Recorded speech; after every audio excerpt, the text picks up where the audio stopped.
Nous sommes aujourd'hui lundi, c'est le 23 janvier 2017. Quel plaisir de vous retrouver pour les informations sur l'ORTV. Voici le sommaire.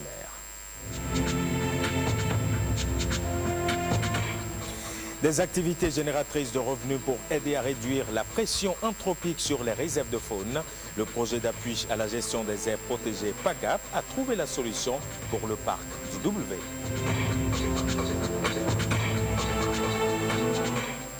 Pour la patrie, c'est ce que l'on donne qui compte, pas ce que l'on reçoit. Propos de Candide Azanaï, président du parti Restaurer l'Espoir. Propos tenus à la présentation des vœux en début de week-end.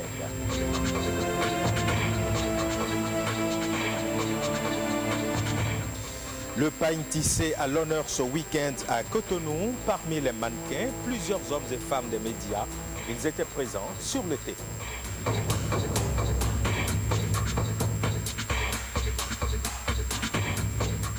Bonjour et bienvenue à tous. Des activités génératrices de revenus pour aider à réduire la pression anthropique sur les réserves de faune. Le projet d'appui à la gestion des aires protégées, le PAGAP, a trouvé la solution pour le parc du W. Des promoteurs de micro-projets des 5 communes riveraines du parc ont reçu à cet effet des chèques pour d'autres activités autres que le braconnage et l'exploitation forestière. La cérémonie de remise de chèques s'est déroulée à Kandi. Reportage Olviga Vincent, Firmin Bassao. Des promoteurs d'activités génératrices de revenus, deuxième génération qui retrouvent le sourire. Ils sont au nombre de 48 à recevoir des chèques pour le démarrage de leur micro-projet. Un chef-d'œuvre du PAGAP, le projet d'appui à la gestion des aires protégées avec le soutien de la Banque mondiale à travers sa deuxième composante. Le coût total de ces micro-projets est de 115 766 338 francs CFA, dont 109 978 021 francs CFA sollicités auprès de PAGAP. Les coûts de ces micro-projets varient de 629 005 francs CFA pour le bas à 16 527 625 francs pour le plus élevé. 1080 promoteurs de micro-projets ont soumissionné, mais à l'arrivée, 48 seulement ont reçu l'accord des membres du jury pour bénéficier du soutien du PAGAP. Les bénéficiaires de ces micro-projets puissent véritablement bien gérer les projets qu'ils ont soumis. J'ai été un ancien braconnier reconverti et je pense que c'est de là que l'idée est partie de créer des AGR, activités génératrices de revenus en périphérie des parcs nationaux. Les bénéficiaires ont dit toute leur joie de voir l'aboutissement heureux de la phase de mise à disposition des fonds pour le démarrage effectif des projets. Mois de janvier, mois des vœux, c'est la saison et elle se poursuit. Le parti Restaurer l'Espoir a présenté ses vœux à son président. La cérémonie pleine d'émotions et surtout riche en couleurs a connu la participation de nombreux militants venus de toutes les coordinations du pays. Reportage William Choki. Cette acclamation équivaut à un tapis rouge à lui dresser. Candide Azanaï, puisque c'est de lui qu'il s'agit, a été accueilli en grande pompe par ses militants. Ce n'était pas une rencontre statutaire du parti Restaurer l'Espoir. Ils étaient là pour présenter les vœux de nouvel an à leur leader. Que l'Éternel puisse lui accorder la sagesse, l'intelligence nécessaire pour conduire le parti Restaurer l'Espoir. Bonne présentation. Les femmes du parti n'ont pas dérogé à la règle, elles avaient aussi des doléances. Que les femmes du parti Restaurer l'Espoir soient beaucoup plus représentatives sur les listes électorales pour les prochaines échéances. Ils sont au gouvernement, au parlement, même à des niveaux de gestion locale. Ils veulent rayonner davantage. Un vœu pieux qu'exprime ici le coordonnateur national et le secrétaire général du parti. Plus de travail, plus d'enthousiasme, plus d'engagement, un pas. Un autre pas encore, un autre pas est tenu gaillé à chaque pas. Notre parti grandit, se consolide, prend du volume, se bonifie et participe activement à la construction d'un Bénin nouveau. Candidat Azanaï invite ses militants à maintenir la dragée haute. Pour la patrie, je voudrais vous le dire, ce n'est pas ce qu'on reçoit qui compte, c'est ce qu'on donne qui compte. Plus que jamais, ils sont engagés dans la marche de l'espoir. Ils ont chanté en chœur l'aube nouvelle.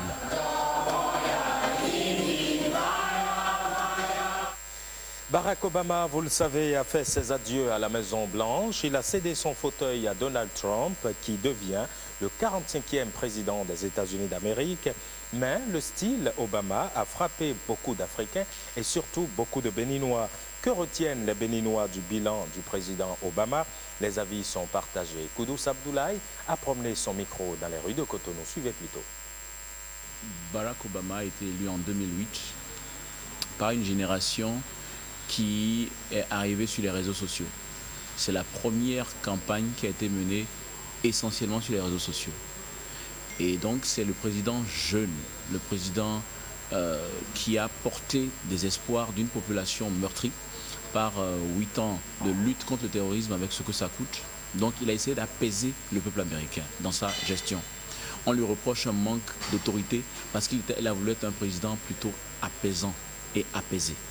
Je pense que son chantier principal a été celui de l'assurance maladie universelle, qui est beaucoup de présidents, notamment Bill Clinton, qui était le plus proche d'y arriver avec sa femme Hillary, et qui n'ont pas pu le faire. Et il a réussi à voter cela.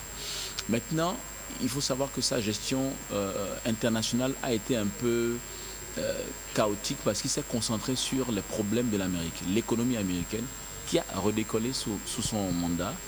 Après la crise de 2008, il y a eu la crise des subprimes, la crise financière mondiale, internationale, avec la crise aussi du marché automobile. Et je vous dis que durant son mandat, il a quand même relancé l'industrie automobile, qui est un moteur de l'économie américaine et de l'économie mondiale. Sur le plan économique, il faut dire que Barack Obama a réussi à redresser l'économie des États-Unis de l'Amérique, parce qu'il a ça a pris de fonction. Beaucoup de sociétés étaient en faillite. Il a quand même réussi à mettre en place un système qui a coûté près de, si je ne me trompe pas, près de 800 milliards de dollars, qui a permis aux banques de ne pas sombrer. Voilà quelqu'un qui a pris l'économie au creux de la vague.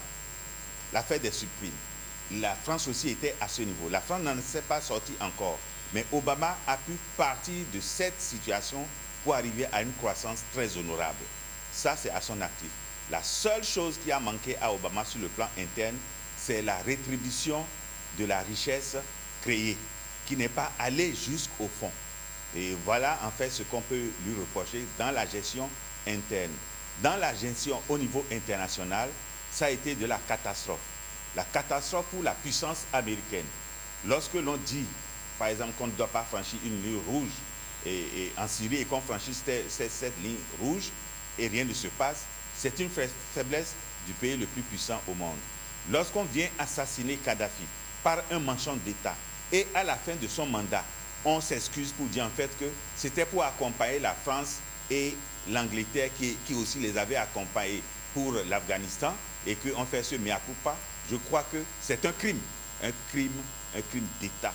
Et voilà les faiblesses qui ont, et c'est en fait la désorganisation de l'Afrique aujourd'hui peut-être partie de ce que Obama a eu à faire en complicité avec Sarkozy et autres. Je retiens que le président Obama a été non seulement un exemple pour les États-Unis, mais un exemple pour le monde entier. Pas parce que les États-Unis sont la première puissance mondiale, parce que Obama lui-même a su être le président qu'il fallait être. Et en dehors de sa politique nationale, que moi j'ai beaucoup apprécié, il a aussi jeté un regard vers l'Afrique à travers ses programmes d'échange, dont le Mandela Washington Fellowship for Young African Leaders. Autre volet de l'actualité ce lundi, la Jamaat islamique Ahmadiyya prône le dialogue interreligieux. Une fois de plus, elle a organisé une conférence à cet effet. C'est l'ADA qui a abrité la journée de réflexion, des réflexions qui se sont déroulées et qui se sont menées en présence du préfet de l'Atlantique et d'autres responsables à la base. Jérôme Rungbo, Brice Chibozo. L'objectif visé par les organisateurs est de promouvoir la paix, et l'harmonie entre toutes les religions vivant sur toute l'étendue du territoire national. Religion, tolérance et laïcité. C'est le thème de cette conférence interreligieuse. Elle vise à faire comprendre à tous que pour vivre en paix et être en phase avec les initiatives de développement, il faut s'accepter dans nos différences en tous égards. Je voudrais vraiment qu'elle impacte le dialogue interreligieux et que vraiment nous puissions nous accepter, puisque tout à l'heure j'ai suivi le Coran. Nous venons tous d'un même Dieu et nous devons le comprendre enfin pour que ce pays se développe, le Bénin se développe. 1967-2017. Cela fait un demi-siècle que la Jamaat islamique Ahmadiyya est implantée au Bénin. La conférence est donc le début d'une série de manifestations pour célébrer le cinquantenaire de cette communauté. Ici aussi au Bénin aussi, nous avons passé ces 50 ans avec le même message, l'amour pour tous et la haine pour personne. Et l'amour, effectivement, c'est quelque chose de parler, de propager et de coexister, de rester ensemble. De prêcher, c'est une bonne chose, mais il faut pratiquer, parce que le monde a besoin de pratique d'aujourd'hui. Donc, raison pour laquelle il faut assister, c'est là que la Jamaat islamique Ahmadiyya, l'islam que nous avons compris, c'est l'islam de l'amour pour tous et la haine pour personne. Plusieurs dignitaires religieux ont passé le même message unificateur, l'amour pour tous, la haine pour personne. Au cours de l'année, la Jamaat islamique Ahmadiyya a prévu plusieurs activités au nombre desquelles des missions chirurgicales, l'assistance aux couches démunies et des loisirs éducatifs. Direction Kandi, les filles et fils de la grande collectivité Traoré sont plus que jamais soudés. Venus des quatre coins du Bénin, ils ont marqué leur union à Kandi à travers des retrouvailles qui ont eu lieu ce samedi. Olviga Vincent, Firmin Bassao. L'attroupement s'apparente ici à une manifestation de la Gani en milieu d'Indi. Il n'en est rien, il s'agit plutôt de retrouvailles entre les filles et fils de la collectivité Traoré de Kandi. Les manifestations démarrent par une prière musulmane, ensuite la cérémonie officielle pour marquer l'existence de cette collectivité. L'appellation Traoré, d'où est-ce qu'ils viennent et qu'est-ce qui leur est revenu dans la chefferie de Kandi? Leur contribution pour le développement du milieu. Et nous n'avons pas voulu limiter les Traoré, parce qu'aujourd'hui, il y a aussi les enfants-filles qui ont fait des enfants et qui ont accepté s'associer. Donc aujourd'hui, Traoré est vraiment un domaine où on ne peut plus rentrer dans les ramifications, dans les détails pour décourager les uns et les autres. Certains de nos parents sont au Niger, certains sont au Nigeria, un peu partout, mais c'est l'islam, le Coran qui nous a amenés à Kandi. L'objectif principal, c'est la reconnaissance. Il y a plein de gens ici, plein de visages ici. On se voyait en ville, ou bien on se voit même à Cotonou, ou bien à Parafou, mais on ne savait pas que nous étions tous issus de la même collectivité. Donc c'est une grande opportunité pour nous, et ça nous permet davantage aussi de prier pour nos défunts, c'est-à-dire ceux qui nous ont mis au monde, ceux qui ont mis au monde nos parents qui sont à l'au-delà à l'heure actuelle. Nous avons prié pour eux hier. Aujourd'hui aussi, à travers la fête, les prières continuent et nous demandons Dieu que eux qui sont là-bas, qui nous voient de loin, que eux-mêmes ils puissent prier pour nous. Après cette 4e édition, la collectivité Traoré entend mieux s'organiser pour rallier les frères et sœurs de la diaspora. Le pain tissé était à l'honneur ce week-end autour de la piscine de Azalaï, hôtel de la plage de Cotonou. Parmi les mannequins, plusieurs hommes et femmes des médias présents sur le thé. En somme, une belle soirée pour promouvoir le pain tissé Made in Bénin. Reportage Igor Ayosso, Ghislain Poguer. Le pain tissé, célébrer le temps d'une soirée. Porter le pain tissé, c'est d'abord faire valoir sa propre culture. Et c'est ma contribution citoyenne au développement d'une économie de solidarité. L'initiative est superbe, celle donc de faire la promotion du pain tissé. C'est notre culture et cette culture est riche pour être vendue, pour être exportée de par le monde. Ils sont là pour célébrer la beauté du pain tissé, les enfants richement habillés. Ils sont là aussi, les hommes politiques et les hommes des médias. Pour ouvrir donc le bal, Awa Sherif en pain tissé. À sa suite, Rachidat Biomaman. Voici Abiatou Marou et Ginette Domingo. Ce soir, elles ne sont pas passées inaperçues. Vous avez vu comment elles étaient élégantes. Elles ont de la classe, elles ont de l'allure. Ce sont de belles dames qui ont défilé, je dis bravo. Indépendamment de leur talent de journaliste, on découvre qu'elles ont également des talents de mannequin. Elles étaient très élégantes, très à l'aise. Pour la promotion et l'entrée dans les habitudes du port du pain tissé, des engagements sont pris. J'ai pris l'engagement de faire 10 journées les vendredis, la journée du pain tissé. Je vais convaincre les députés de l'Assemblée nationale, avec à leur tête le président de l'Assemblée, à participer à ce défilé. Le pain tissé tous les jours, à toutes les occasions, c'est le souhait de l'initiatrice de l'événement. En interactualité, Yaya Jammeh a accepté le compromis. Il est désormais en exil en Guinée équatoriale. Il obtient vraisemblablement tout, mais sauf l'immunité de la CEDEAO. C'est ce que nous dit le récit que voici. Les dirigeants ouest-africains n'ont pas accordé d'immunité à Yaya Jammeh lors des négociations qui se sont conclues par un départ en exil de l'ancien président gambien, a déclaré dimanche le ministre sénégalais des Affaires étrangères, Mankeur Ndiaye. Le chef de la diplomatie sénégalaise a confié que l'ex-président gambien et son équipe avaient concocté un accord à soumettre à l'approbation de l'ONU, l'Union africaine et la CEDEAO qui lui donnaient toutes les garanties avec pour point majeur l'impunité. Mais l'accord n'a été approuvé par personne. Dans une déclaration conjointe publiée dimanche, la CEDEAO, l'Union africaine et l'ONU ont garanti à Jammeh de protéger ses droits en tant que citoyen, chef de parti et ancien chef d'État. Ce qui éclaircit un peu plus les choses, car le départ de Jammeh a déclenché un bon nombre de spéculations sur les termes de l'accord qu'il a négocié avec les présidents guinéens Alpha Condé et mauritanien Mohamed Ould Abdelaziz. L'ancien homme fort de Banjul s'est exilé samedi en Guinée équatoriale après une escale à Conakry en Guinée. En France, on connaît désormais les résultats du premier tour de la primaire de la gauche. C'est Manuel Valls et Benoît Hamon qui vont s'affronter au second tour prévu pour dimanche prochain. Le reportage est de nos confrères de AFP TV. Benoît Hamon et l'ex-premier ministre Manuel Valls s'affronteront dimanche 29 janvier au second tour des primaires citoyennes de la gauche organisées en France. Benoît Hamon, le candidat au programme le plus marqué à gauche pendant la campagne électorale, arrive en tête de ce scrutin avec un peu plus de 35% des suffrages. Il devance d'un peu moins de 4% Manuel Valls, à 31,5% donc. L'ancien chef du gouvernement est celui qui porte le bilan du quinquennat du président François Hollande.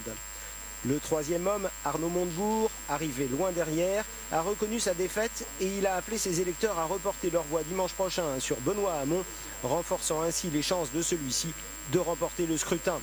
Ces primaires visent à désigner le candidat du Parti socialiste et de ses alliés à l'élection présidentielle des 23 avril et 7 mai 2017. Je vous propose à présent d'écouter les trois candidats venus en tête de ce premier tour du scrutin de la primaire de la gauche. Vous écouterez respectivement Arnaud Montebourg, Manuel Valls et Benoît Hamon. L'impératif qui pèse désormais sur nos épaules collectives et qui sonne comme un appel de l'histoire est le rassemblement des gauches. Sans rassemblement, il n'y aura pas de solution permettant d'éviter le choix impossible entre le candidat libéral brutal qu'est François Fillon et la famille Le Pen. C'est pourquoi ce soir, j'adresse un message à chacun de ceux qui m'ont fait confiance. Dimanche prochain, je voterai Benoît Hamon et vous invite à faire de même. Il s'agit d'un impératif de rassemblement pour l'avenir de la gauche et de la France. Je l'avais dit, cette primaire était ouverte. Rien n'était joué. Tout était possible. Et pour le deuxième tour de la primaire, rien n'est écrit. Il s'agit maintenant d'amplifier la mobilisation qui s'est opérée lors de ce premier tour, de lui donner davantage de force. J'y vois, mes chères concitoyennes, mes chers concitoyens, j'y vois les premières briques à partir desquelles nous allons reconstruire davantage de la gauche, davantage que la gauche, mais la rassembler pour ensuite être en capacité de reconstruire aussi de l'espérance, la partager avec les Français. C'est donc ce soir une première étape. Je reçois cette confiance avec responsabilité, gravité, mais aussi beaucoup d'enthousiasme. Merci à vous. Vive la France, vive la République. Et voilà qui referme ce journal. Merci à toutes et à tous de l'avoir suivi. Cette édition est à revoir sur notre site, le www.ortb.bg. Bon appétit si vous êtes à table.